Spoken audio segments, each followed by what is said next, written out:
Hey, James, how's it going? Matthew, how are you? Not too bad, not too bad. We'll just let this connect over here to the Instagram as usual. It always lags to get that up and running with the other platforms here. The Instagram is special. Facebook is special. Okay. And we So are funny, man. live. Everything is incremental. Everything has to be revolve around them around Meta. Everything. It's amazing. They don't play nice with any other platforms. They don't play nice with any apps. You notice that? No, I know. Yeah. Okay, we have people joining on Instagram. Bear Made Woodworking just joined and a few Good. other people there, so we're good to go. So the the Odie's oil aesthetic. That's what we're Yeah. kind of discussing today. The look Yeah. and feel I'm, I'm of true, beautiful, natural finishes. excellent. Yeah, Matthew. I may be a little subdued today. I've been out sick all week, so. No, But I know. Well, I'll do my best. hopefully we get through it. I know you haven't been feeling well, but I appreciate you being able to Yes. actually come and join us and get this thing done. All right, so we're going to talk about the Odie's aesthetic and how it's different and how it's special. This is probably not going to be a big question and answer live, but we'll take questions. We will at the end. Hand pink wave, that's so funny. All right, so anyway, I'm seeing the messages coming up, but we're going to talk about the aesthetic of Odie's and why Odie's is a cut above everything else.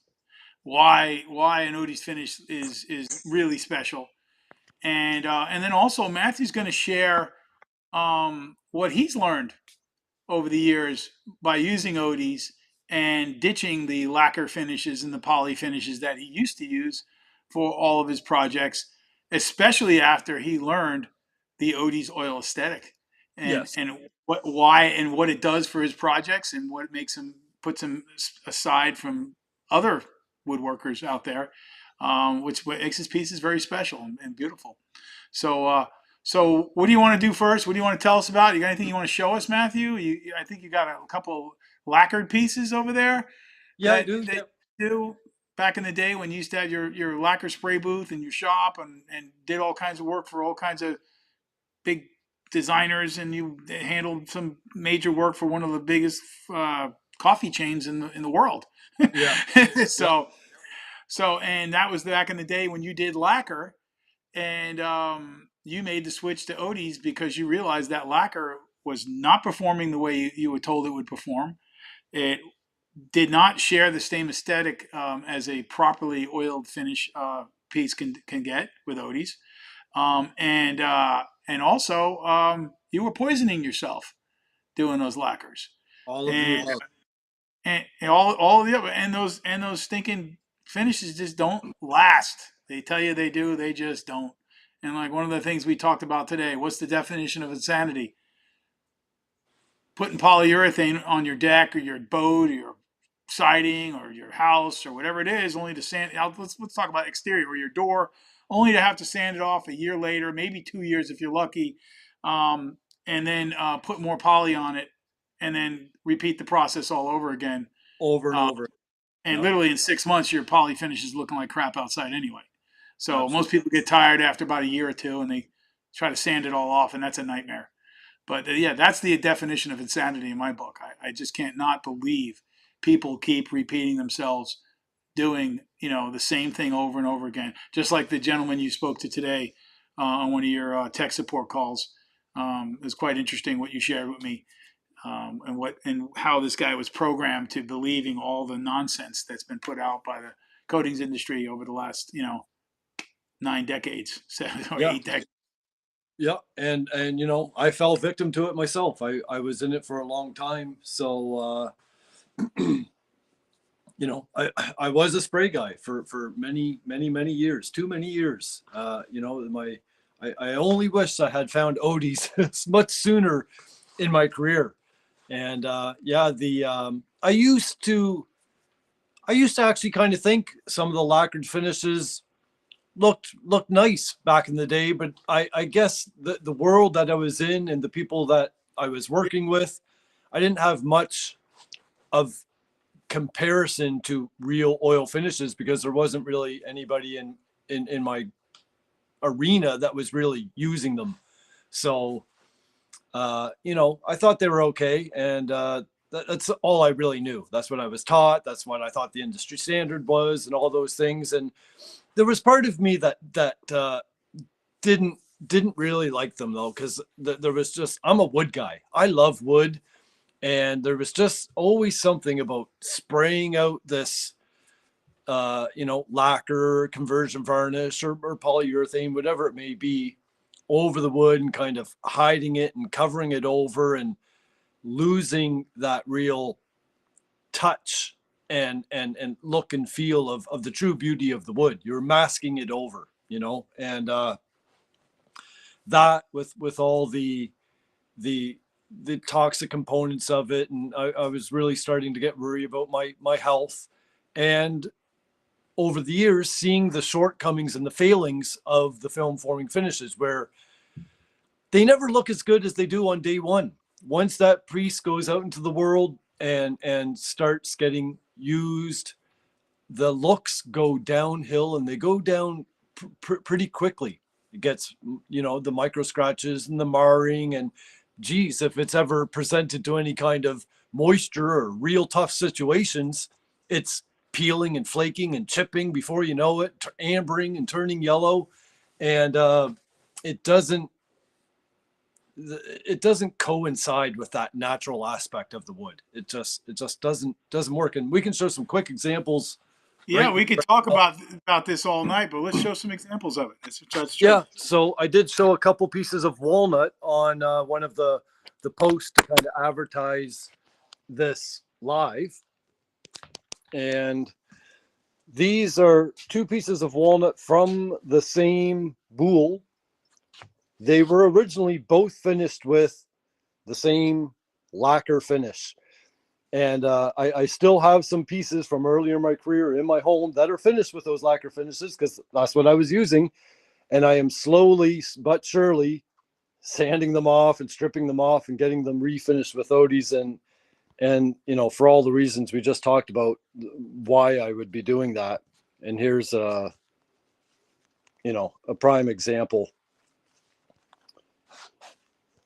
So the piece on the left here, that's the one finished with the film forming finish, and the piece on the right is the one that's finished with Odis. And you can clearly see a big difference in color, the vibrancy and the depth of color and everything on the Odis finished piece is just far. Even the sheen is better on that Odis piece. Oh, it's got a much better sheen. It's got a true gloss on it. Now and this piece of wood, yeah. So and show the muted polyurethane right next to it. Get tight with both of them. So the clarity of even just the lights reflecting in this piece, as to where they're kind of like muted out and spread out on this one, and the depth of the beautiful wood grain, and just how it's kind of muted over here, and kind of everything's like so kind of all the same color. So that's the lacquer, and this is the lacquer, and then the left is the poly. And this is Odis. Correct. This is the Odis. And show what the lacquer's doing. Yeah. So you can see some spots here. So we have some micro fissions, some cracks in the wood. And look, delamination. And you're getting delamination right there. Yep. Look what's happening. It's starting to delaminate in any of these spots. And this is just going to spread and continue to keep going.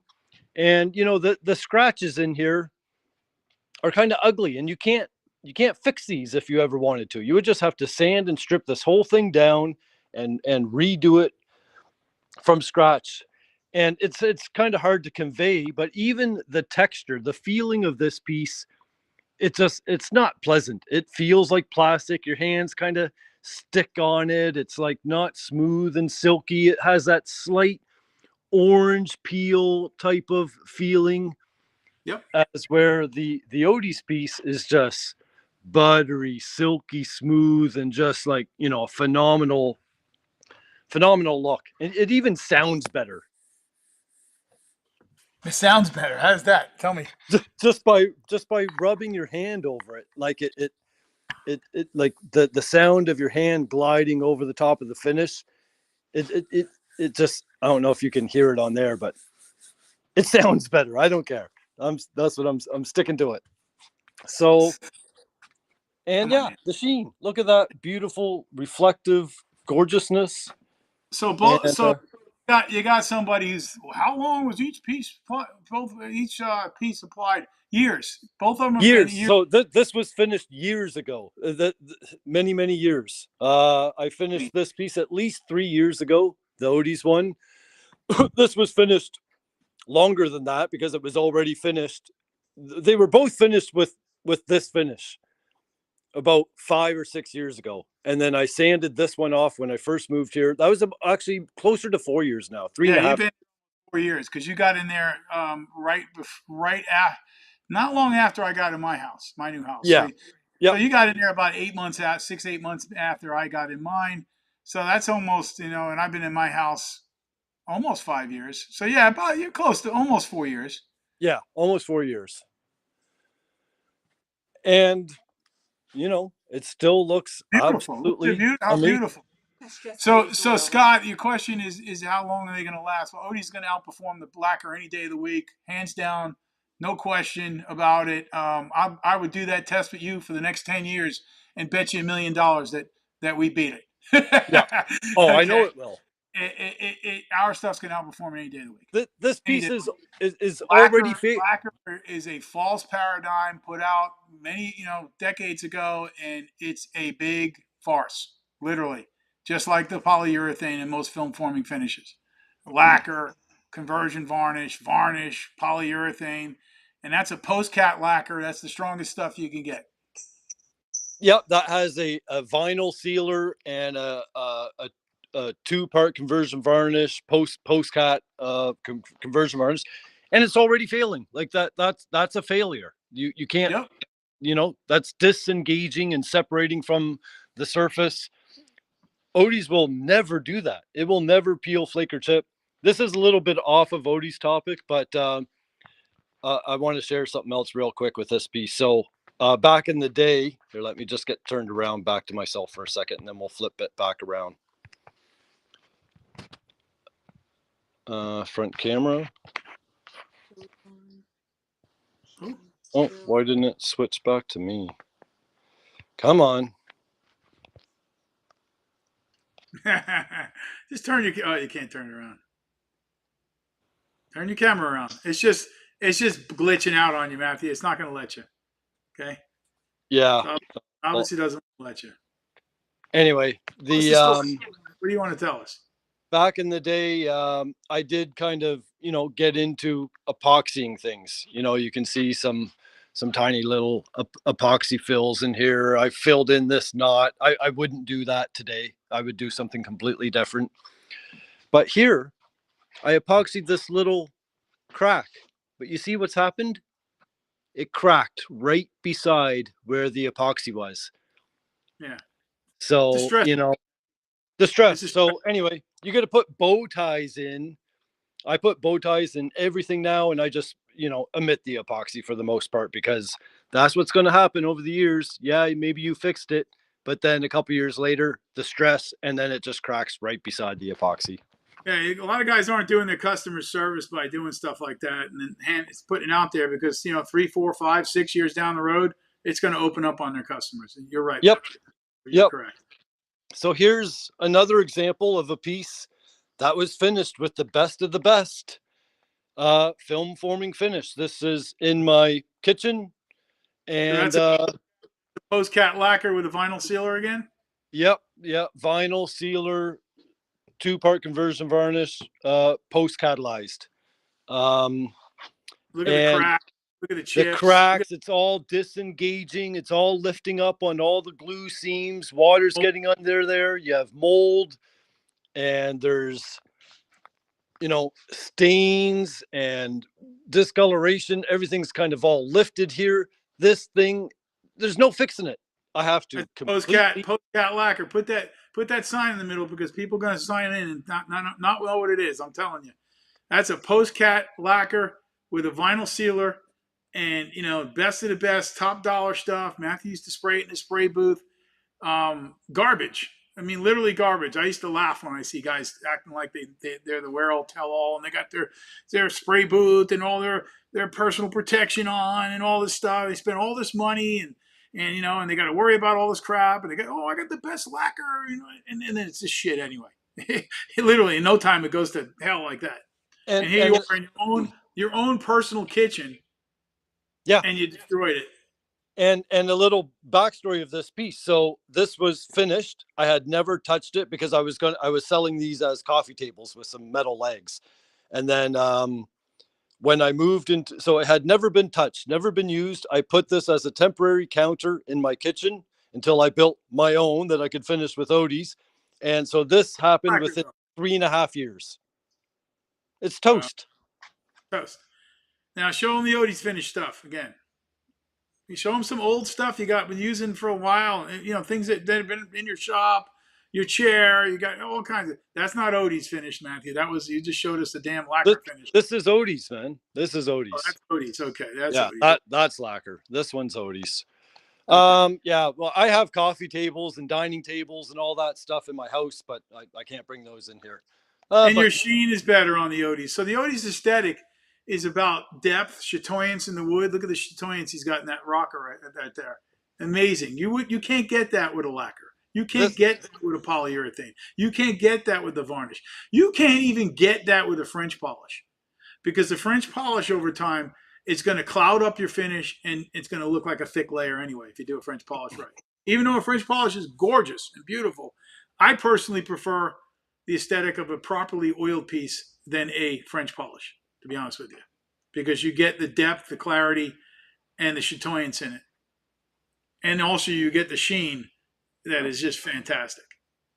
So there's your Odie's aesthetic. Just marvelous, Matthew. Imagine if your furniture pieces, people, had that kind of finish on them.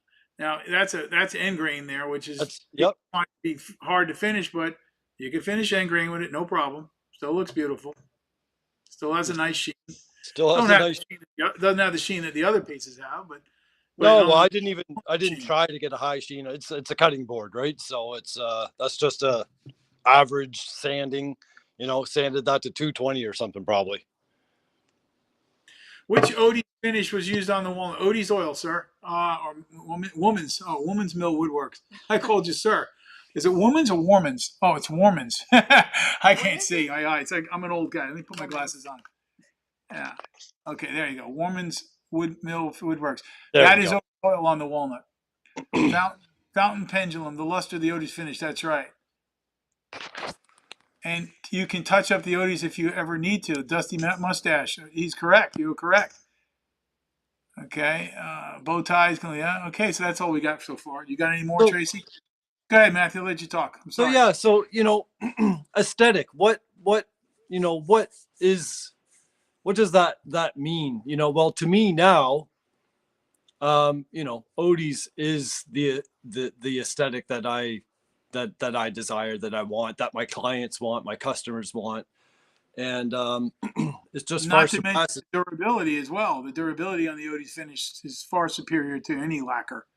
I mean, yeah. Well, that's true. So it all comes, it all plays off of each other, because you can have an initial aesthetic of how your piece looks, but how does that aesthetic continue throughout its life and its use? The film forming finishes never look as good as they do on day one. They basically go downhill. They don't get more beautiful and more pretty. They get uglier and grosser as they go on. I don't care what you say. I've done it. I've lived it. I've seen it. I've refinished them. And the Odie's finish, if I could, I would have some of my other personal furniture pieces in here that I live with on a daily basis. My coffee table, my dining table, my side tables. Those are years and years old. My chairs, my furniture. They in fact get more beautiful with age, and actually the little bit of wear and tear, because I don't go easy on my furniture. I don't use coasters or placemats. I got little girls. We have parties, and the you get this beautiful kind of patina and character as the piece kind of starts getting used and abused. And I love it. That's the beauty of having solid wood furniture is it ages gracefully, and it only does that with a real oil finish. It doesn't do it with a film forming finish. It doesn't I get wouldn't nice. even call it a real oil finish. I just say Odie's finish. Odie's oil. Odie's I finish, don't know yeah, any other oil that does that. yeah, that's right. I don't know any other oil. And that being said, there are a lot of imitations out there. There are a lot of competitors out there with their two-part isocyanate catalyzed oil finishes that really are polyurethane. And the sad truth is, you know, if you look up Odie's All, any of you, if you search us right now, you're going to see Green Can Company and every other two-part or even pseudo fake hard wax oil advertising on our name. I Yep. don't know if those of you that are watching, if you've ever Googled us to go buy a jar of Odie's, you get 15 ads from from a handful of other companies coming up before us because they're trying to capture you because we're pretty much number one. They're all after us, and that's the sad truth. I don't really like to talk about it much, but it's what happens, and we do not advertise on anyone else's name, but they all do it to us. They And, all do it. it made me think about this. It's like here we are with this amazing aesthetic, this product that blows everything away in look, and then on top of it, we blow everything away in durability. That part is the part that they play games with us. They'll pay off their little influencers to do little games and that. It's funny where they're influencers now. They all turned on them recently. But the reality is that we blow them all away in durability and aesthetic, but we don't advertise. We don't spend a fortune on advertising. We have a very, very, very small advertising budget, and we don't have any influencers per se. No. We don't. We have one guy once in a while. He'll do a little piece with us, and we're grateful for it. But the thing is, we're still very popular. And all the money these companies, especially the Green Can guys, are spending on advertising on our name, they're not even getting anything out of it. It's kind of funny.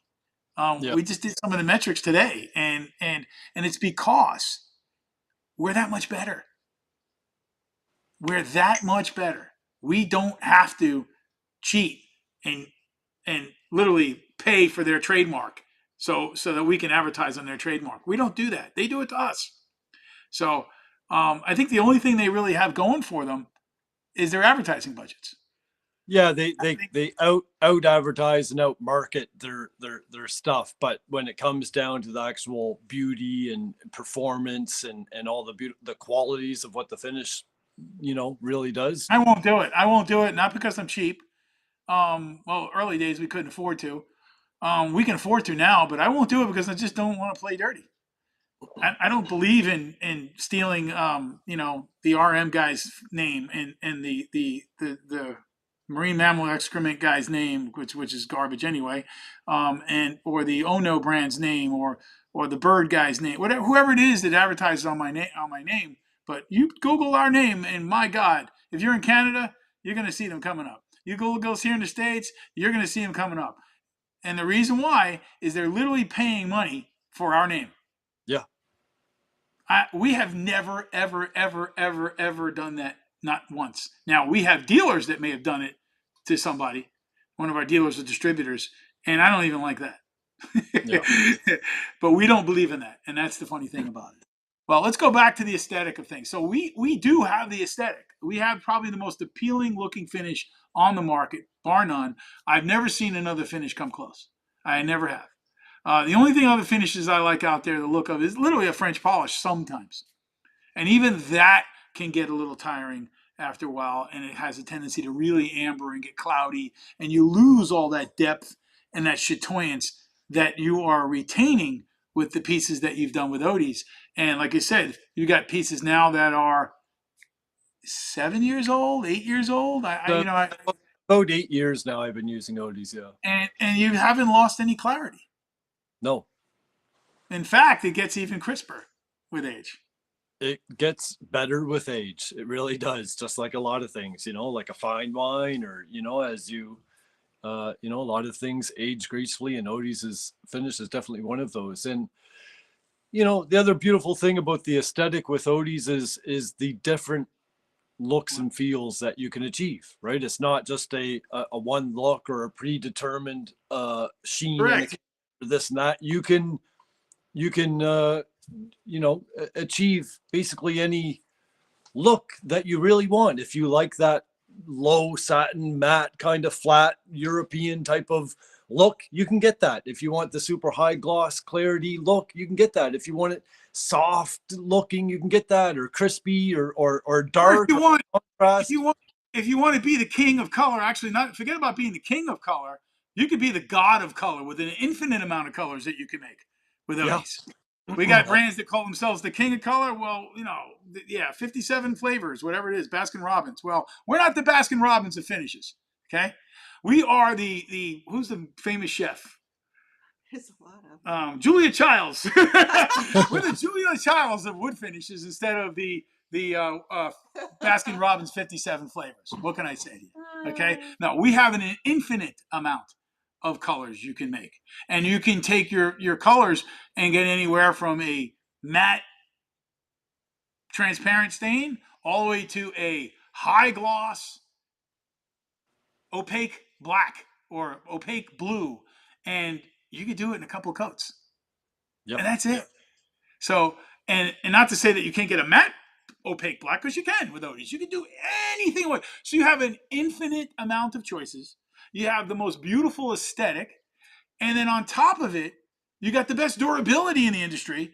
And then to boot, somebody was talking about how the other companies overcharge. Well, yeah, we're probably the least expensive one finish out there, coverage for coverage. Yeah, that's at right. 22 cents a square foot on oak, and on exotics, like 5 or 6 cents a square foot on some of the exotics. So it's huge, big difference. We got questions coming in. It's not a question; it's a comment. All right, somebody's got a comment, so I'll let Tracy say it out loud. Okay, so She's been asking for about 5 minutes now. Sorry. Yes, let's go. Godwin Flooring joined us on Instagram, and he just made a comment. In the wood flooring world, the aesthetic added to a household is night and day to the film finish. The look of Odis in a home is authentic, and the wood is honored, not covered by a plastic film finish. So this is from a professional floor finisher that's probably been using our finish for about 8 years now. Yep.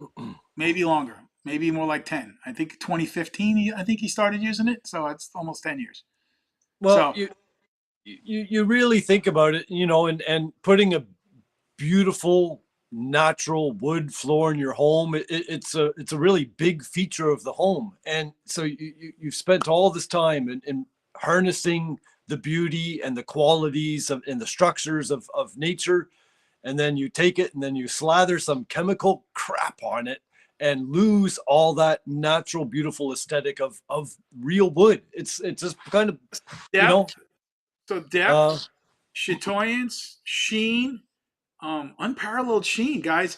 You can get a high gloss, a better high gloss. Now, what was that lacquer you put on there? Was that a satin or was it a gloss? What was it? That was probably like either a 25 or 35 degree, probably. So what would you call that in sheen calculating? Semi-gloss, satin? Yeah, I guess I always went by degrees, right? It's the angle that you look at the piece to see a reflection. Yeah. But so what's the higher one? What's the higher ones rated at? I haven't used lacquer in a 90 degree would be, you look at it at 90 degrees and you see a reflection. It's a mirror finish. 50 degrees, you look at it at a 50-degree angle. 15 degrees, you look at it at a 15-degree angle. What do people consider being a high sheen one? You have the matte, flat, eggshell, that's more related to paint in my world anyway, that I used to be in. So it's probably like a semi-gloss, I guess, or maybe in between a satin and you call Odis a higher sheen.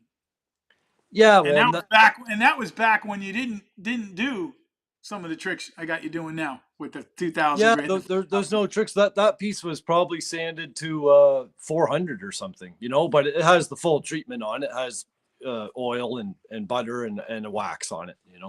Gorgeous. It's gorgeous. You can show it again. So people Yeah. are just it's not one trick pony, and that's what I love about Odis. That's right. Jason Buckley. Sorry, guys. Let Now, me put my glasses on. I could I take the hate to sheen of pronounce this people's piece. names wrong. Jason Berkey. Yeah. We got I a could couple take the sheen of this piece and step it up substantially if I wanted to. If you got any bad ones, send them at me too, I because will, but I'm more than happy to I've got a whole bunch oblige of them. there's quite a number So, of good comments coming in. I wish I could, capture the real, how different the real beauty of do of us a all favor. the. Grab a piece of walnut if you got one that has a high sheen on it, that has the Odie's trick on it. If you don't, grab like Ipe or something that's close. Okay. Yeah, I have this piece of walnut. Now There you this go. is steam kiln dried, so it's a totally different color. The walnut itself. It's less. It has less sap in it, less color, and more Yeah, color, more yeah, it's dark. totally different color, right? But Yeah, but look at the sheen. Show them the sheen compared to the lacquer, and that was done with the trick, right? yeah, Yeah, the Odie's finish is far superior. oh yeah, You hold it up on the angle. There you go. Wow. So very so very nice. all right. Let's let people ask questions. I don't want to bore them too much with bragging, but let's let them ask questions. Okay. We got a couple of people bragging about how great their Odie's looks on their projects, James. Okay. We got a comment. You can do that. We'll read those off too. Comment. I'm going to read off one comment here from KT Burke. First time user, and I'm loving Odie. Smells good and looks fantastic. Thanks for helping me understand how to do it right, Matthew. This is Redwood Yuba out in the Mojave. So you Yeah. had a guy that you trained, and he's on here praising you. Oh, You get fantastic. that often. KT, we get that often. Matthew's awesome. He's our awesome tech guy. I'm glad to have him. The one thing that I've really noticed since switching to Odie's is how many people rub my pieces at the markets. Yes, I do. I do, and they are blown away with how nice they feel. I'm going to share something with you, Danny. When I had my flooring showrooms, that was the exact same thing that would happen. I have people just touching them, sitting there. I'd have these women come in, and sometimes they would come in, like when we had our place in California. These women came in like at least once a week, sometimes twice a week, and they just there to touch the wood. I just sit there and go, oh, I don't even want to tell you what they would say. So anyway, people are just constantly rubbing all my stuff. Laugh out loud. Scott Segelowitz, what's the trick? We're talking about a trick, doing a trick on a piece. Oh, Scott. The, So the trick, Scott, is this. You can sand a 150 or 180, whatever you want, okay? Put your Odis on. Let it cure a few days, whatever. Come back. Hit it with a 4,000 grit foam pad. Just lightly hit it. Put another coat on. You got a high gloss. That's your trick. yeah, it's kind of a cheat. Just like using lacquer where you sand it in between coats and you put your second coat on. Okay? So basically that's your trick. 150, 180, 220, whatever you want to stop at. Put your oil on. Hit it with a 4,000 grit or even a 2,000 or 3,000 grit. And bam, you're going to get a sheen that just blows your mind. And that's what Matthew did on that piece. He just showed that walnut, right? Correct, Matthew? Yep. And you want to show him another one since he asked, Scott? Tracy's got questions for us. It's not questions, just comments. Scott says, cool. Okay, you got comments. So let's read them out loud. Well, just comments. Bear Made Woodworking says, Odie's finish just makes people want to touch your workpiece. It's an inviting finish, soft, and doesn't hide the wood. That's part of the aesthetic. Once again, part of the aesthetic. It's not just a visual; it's a tactile thing.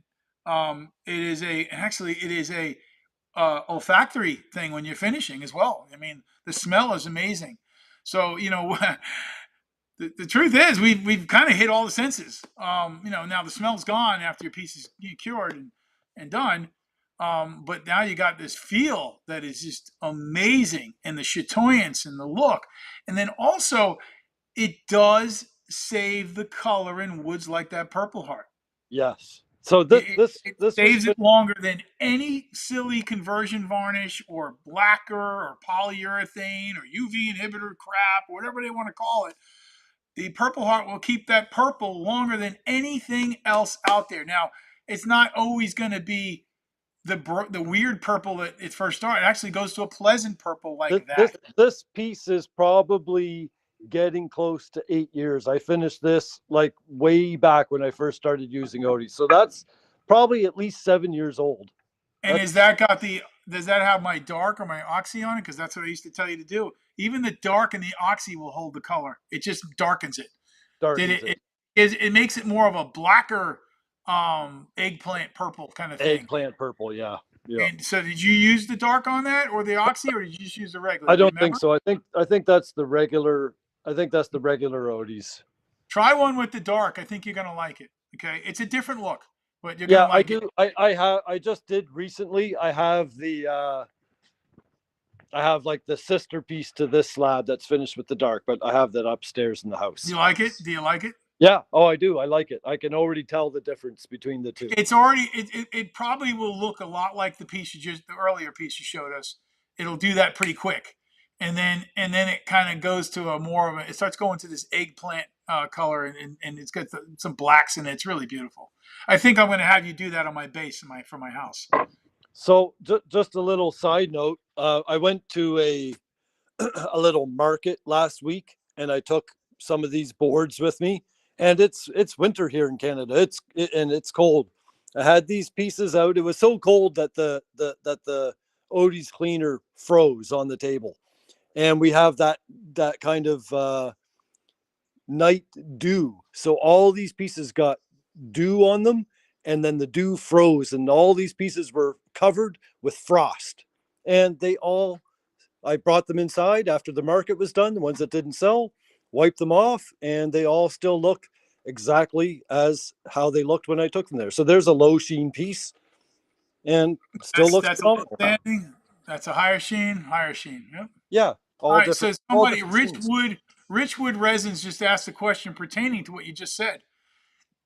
And there's your answer, Richwood's Resins. I think he just showed you. Those are boards that he got wet and everything and no problem. But Richwood, this is about aesthetic.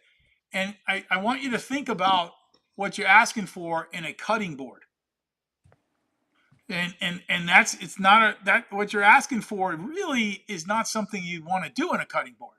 So Richwood resin works, and this is because this is the old adage, form follows function. Frank Lloyd Wright's old saying, form follows function. Richwood resins works. I'm trying to find a finish that has a nice sheen, and I'm going to let you answer him, Matthew, because I already know you think like I do with all this stuff. Okay, I'm trying to find a finish that has a nice sheen, but will stand up to the abuse on a cutting board. Right. Yeah. Well, Odie's. Explain to him that Odis is the answer, but also why you don't want to have a nice sheen on a cutting board. Well, it's a cutting board. You're cutting on it, and you're chopping food up, and you're washing it daily. I have a cutting board finished with Odie's, and I abuse the heck out of it. I didn't make it to look pretty and be a staple, pretty part of the kitchen. It's functional. It's there to cut on. And, the funny thing is, the edges of the cutting board where it doesn't really get cut on too much, it's still very shiny and beautiful. But where I cut on it mostly, for a cutting board, you really just want stability and durability to preserve that cutting board to make it last as long as you can. You can have it looking pretty for when you get it out of the box and sell it at the market, but Yes. really want it to perform, is the So most. here's the issue with this, Rich, and I'm not criticizing, I'm just trying to help you with something here. I think it's a great idea. You'll sell more boards if they're really pretty at the market. Yeah. But you don't want to go too high of sheen, because if you do, every time they cut it or they do anything to it, they're going to freak out. they're going to go, oh my God, I damaged the board. You know, you want to give them something cutting board, you want them to use it. So if you give them something really pretty, now if you got a board that is just pretty that they're hanging on the wall as a showpiece, Serving or to use for that's all. That's awesome. Or even charcuterie board, even a charcuterie board, because you're putting all kinds of stuff on it. You're putting pickles on it. It's vinegar, which won't hurt Odis. It's not going to hurt it. You're putting olive oil. You're putting honey. You're putting nuts. You're putting salt. You're putting salami and cheese and all kinds of stuff on it. And they're going to wash that, all that in their sink. A lot of people get lazy. They throw it in the sink. They forget about it. It's been sitting in water for a day, or soap on it, all this and that. You know, you don't want to look for a super high sheen. Now, Odis is going to last, but the higher you make that sheen, the more visible the damage is going to be when they use it. So Yeah. So I want that's to share that, since this is about aesthetic. It's a good question for this that, topic. that's about as high as a sheen as I like to go for my cutting boards. And Yeah. you know, it's that's really all you need. And I actually find people will oh, don't want to press that button. So somebody's asking, I like to use 2 coats of oil and 2 coats of butter on my projects. This is Nicholas Brake. I hope I got that right too. I did. Okay. Would you recommend using the trick at some point in this process? Yes, Nicholas. Yes. Nicholas, you could do it after your first coat of oil. You could do it after your second as well. But if you do it after your first, you're going to be blown away. Okay. So you can do it right before you do the butter as well. Yeah. So you're going to be blown away in either case. Rich Wood Resins Work says, you both explained that perfectly. I totally hear you. Good, Rich. I'm glad we resonated with you on that, because it's, if I'm making pieces for a customer, that is a functional piece that I know they're just going to abuse it. They got a big family, they got kids. I'm not going to go too crazy on sheen, because sheen, super high sheen, when you scratch it, it's more apparent. It's really heartbreaking. And it, it's a very important part of the story there, because I if you make it too beautiful, sometimes I've deterred customers from buying it. They're like, that's too pretty. I don't want to ever cut on it. It's like, so my functional pieces like that, the ones that I know are going to get heavy use, anywhere from 220 to 400 maximum. Usually I would stop at 320 would be a high sanding for a very hardly used functional piece. Yeah. So and that's about aesthetic again, because you don't want to make things too perfect and beautiful that people are going to be using, like my coffee table that you made me for my living room. Fantastic piece, beautiful. But it's so gorgeous and such a valuable piece of wood. And, I don't want anybody scratching it, somebody put something on it, drops something on it or something, it drops a glass or something like that. I don't want to get dented or anything like that. And that's not a downfall of Odis. Actually, that's a downfall of any finish or any piece of wood. I don't care if you put polyurethane on it or the hardest lacquer or epoxy on it, you're going to dent it. So, or you're going to scratch it if you're not careful. So, that's the thing. I just get a little freaked out when you go too high. So I try to keep it a little lower in functional pieces. So yeah, it's a good point. The aesthetic should match the function of the piece. Like even myself personally, if I know I'm doing countertops in the kitchen, or a bar top, or an island top, or a dining room table, you could go either way, but I tend to want to keep my sheen a little lower on highly used surfaces, just so that the use and abuse doesn't stand out at you so much. And if it's but it all depends. It depends on the wood species and all these different aspects of how that long-term look is going to hold up, regardless of what finish is on there. But with the Odis, at least that you can maintain it very, very easily over the years. Yes, yes, you can. Now, I mean, if I had a really nice dense piece of wood, yeah, I don't have a problem getting that sheen up. But the funny thing is, you don't have to sanitize. You don't have to sanitize. Yeah, you can get that sheen with a lower grit sanding on a dense hardwood pretty quick. Here's a question we got that's not necessarily, it's not an Odie's aesthetic question, but it's an aesthetic question. Okay, so I'm going to go and throw it at you, and I'm going to. Do you think that a cherry top and olive wood base would match together? Yeah, I do. Um, I think woods are interesting. You can blend woods.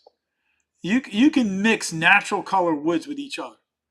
Um, but once you start staining things, that's when you get into trouble. So, a lot of us, I mean, I've been around a lot of really high end homes. I'm talking back in the day, shoot, back in the 90s, the late 90s, I would work on $30 million homes along the ocean in South Florida. I did consulting on really high end stuff.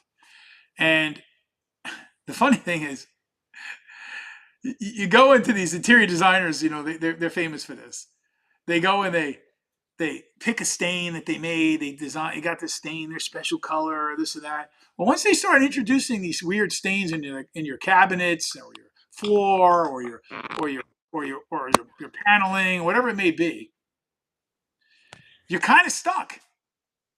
Yeah. Once you start going into that artificial paradigm, you're stuck in the artificial paradigm. So now you have to make other things in the house match those stains. For instance, I have a picture of a beautiful canary wood floor that I did, I think back in 2004. And wide plank canary wood floor. I mailed it, manufactured myself, installed it, the whole deal. And that floor is anywhere from 6 to 20-inch planks. Big, some big planks and smaller planks as well. But, average size, probably about 15 inches, 14 inches. That's big for canary wood. And the designer stained the cabinets this hideous brownish gray color that they use out west. They used to love that out west. It's hideous. And it didn't go with the floor. It fought. But if they just would have left those cabinets alone, whether they were oak, maple, or hickory, whatever, they would have blended easily with the natural floor.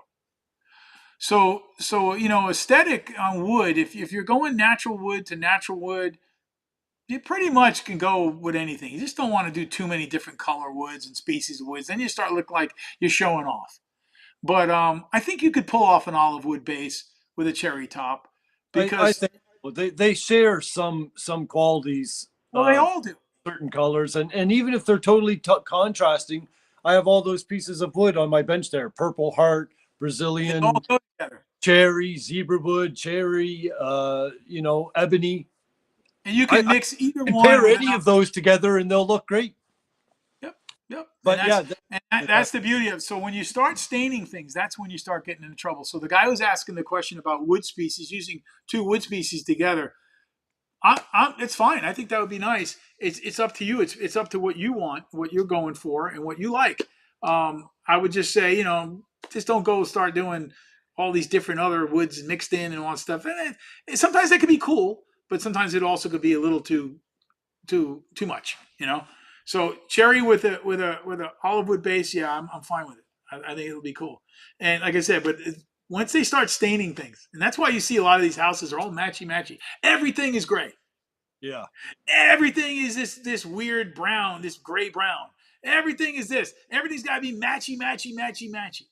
And it's because they introduced an artificial color, and next thing you know, you got imbalance. And to get balance back, you got to go artificial everywhere.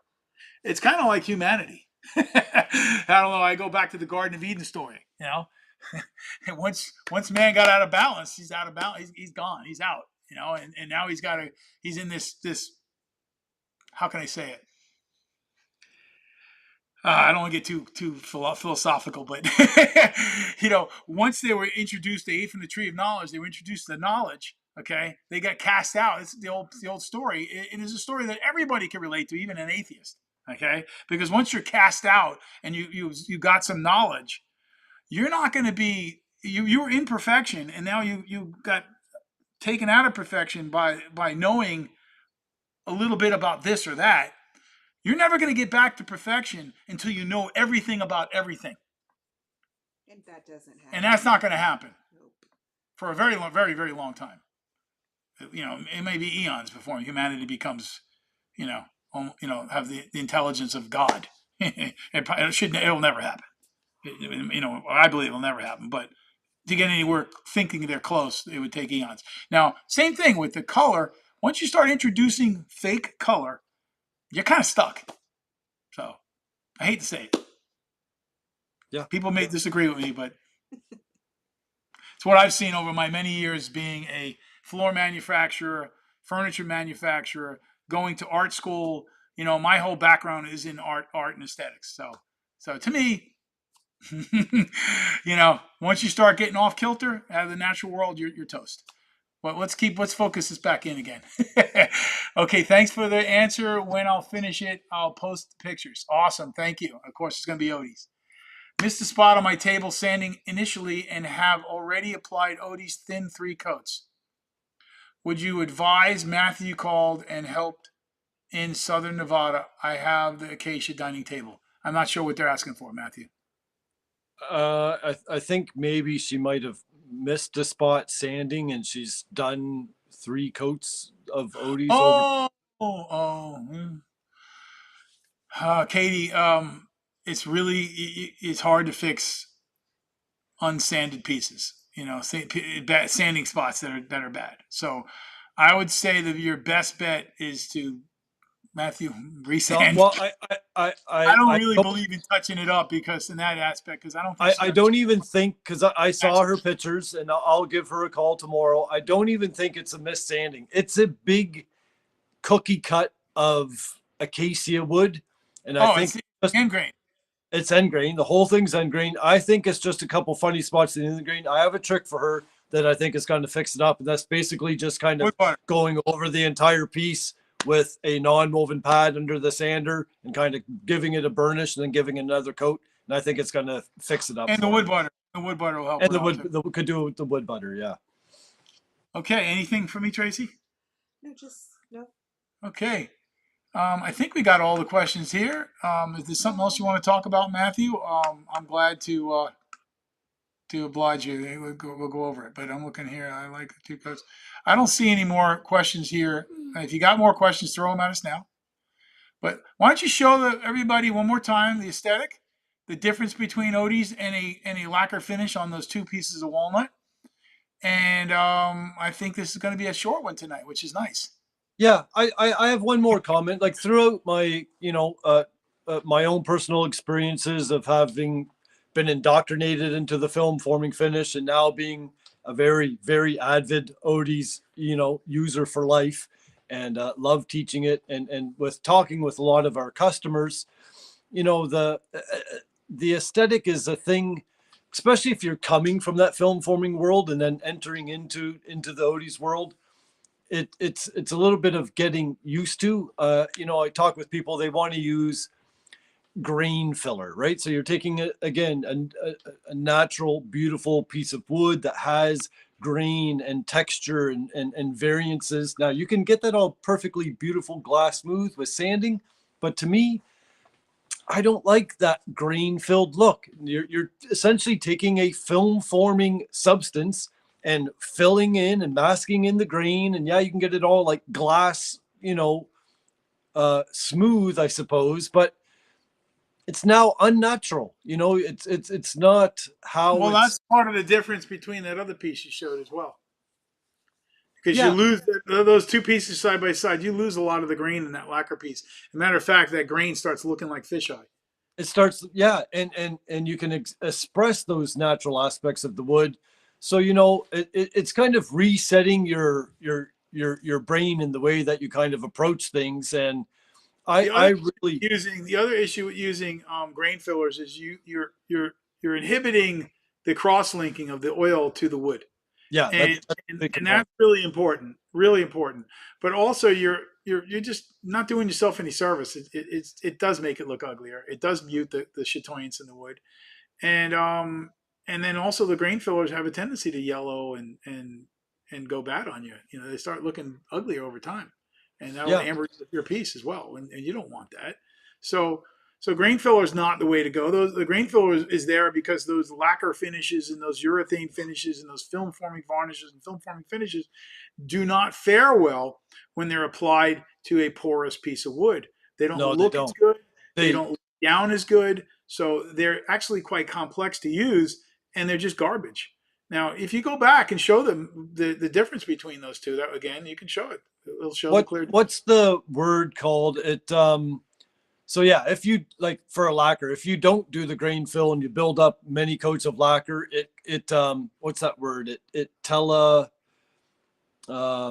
You know, around the pores of the wood, it kind of gets round and round, and it dips down in the pores, and what's that word? Not telescopes, but I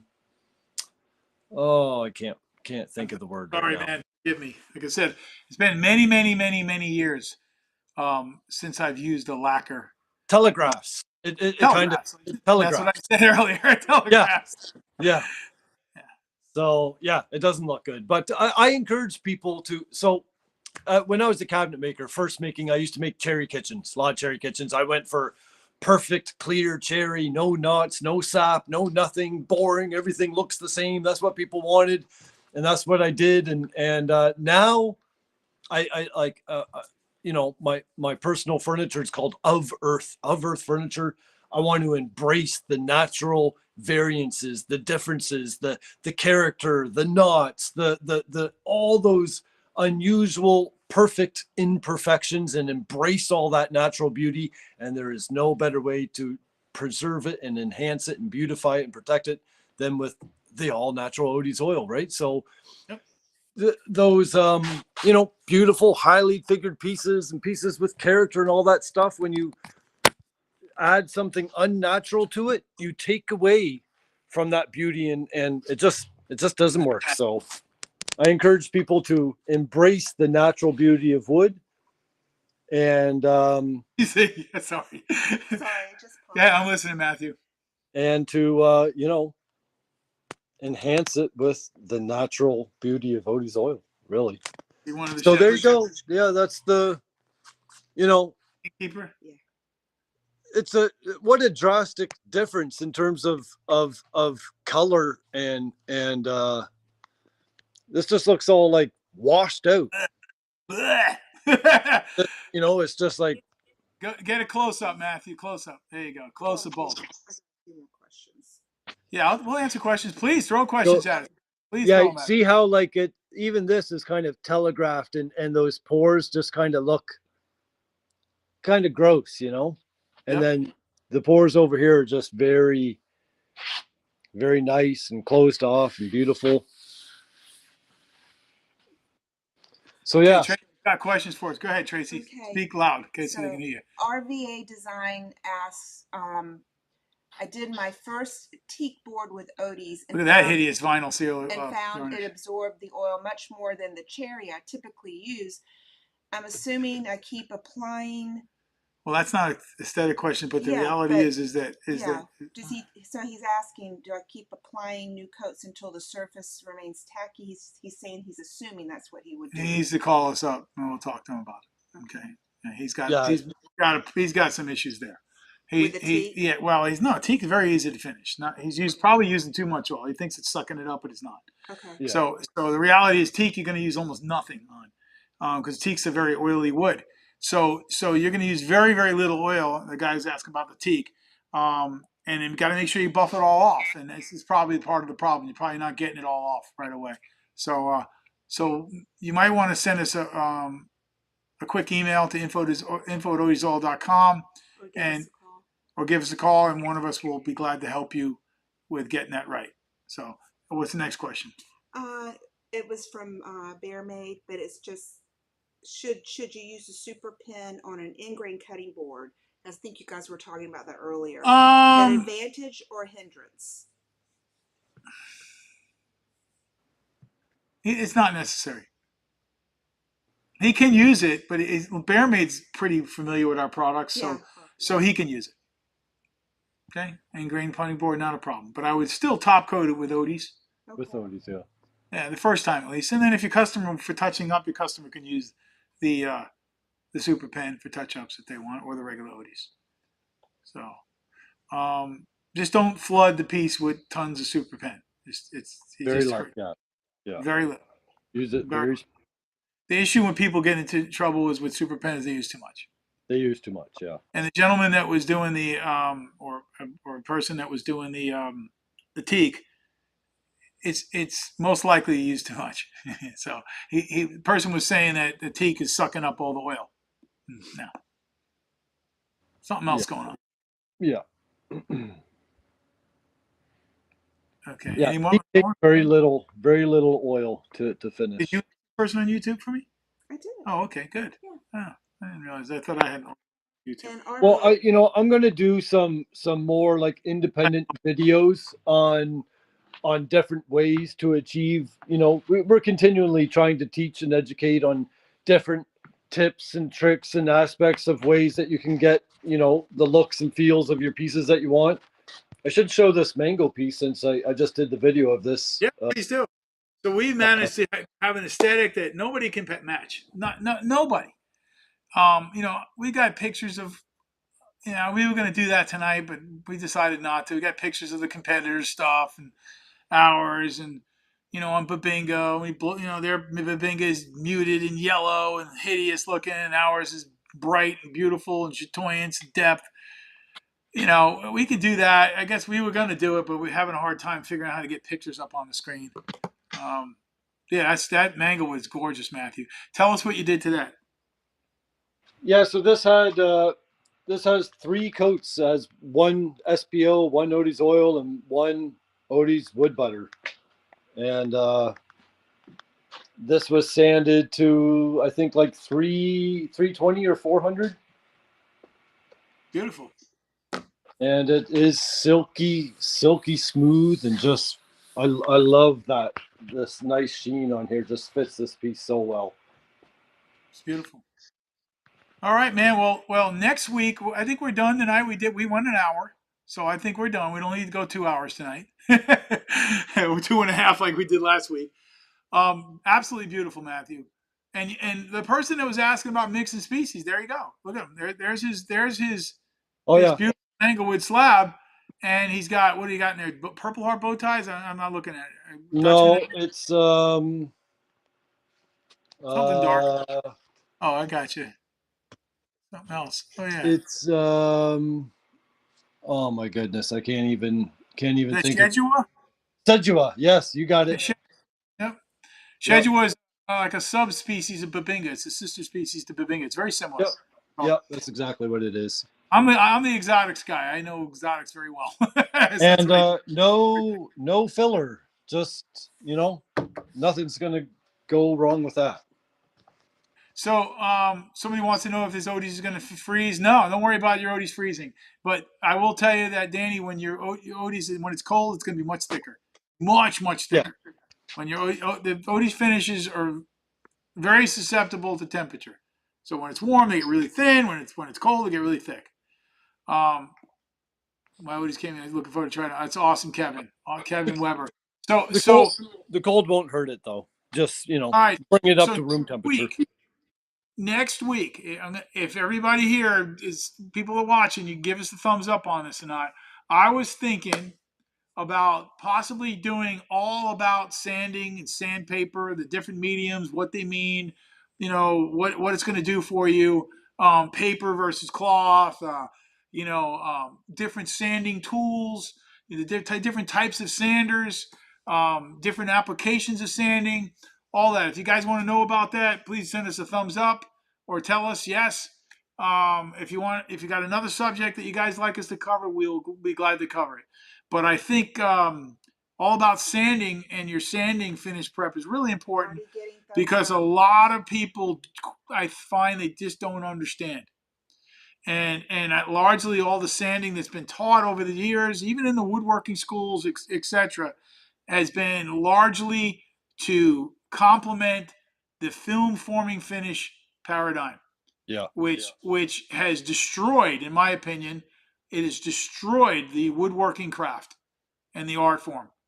And you got so many talented woodworkers using crap for finishes and not doing the proper finish prep, and their pieces aren't speaking the way they should. I've seen so many really talented woodworkers that have the technical skill and know-how, but just don't know how to sand or finish. And that's largely because of the brainwashing that the film forming finish corporations have inflicted on the public in mass advertising campaigns. Like I said, they have advertising campaigns that are probably 1,000 times greater than ours, monetarily wise. Yeah, it's it kind of brings you back to the true art form, with proper surface prep and finishing with all natural Odis oil. I see some very talented people do, and then take their piece into the spray booth, and I'm like, no, no, Oh God, horrible! don't really. He thinks he's the greatest thing since sliced bread. He knows how to spray. I was that guy. He got his high dollar sprayer and all that shit. Yeah. I know. Look, I did it. I did it too when I got deceived into believing that I need to spray something, and then I realized bullshit. My stuff's better. Yep. And my stuff blows us away. This is when I was a young kid, a young man. Actually, remember in my shop in Boca Raton, and in Boynton Beach, actually, how much paint I sprayed.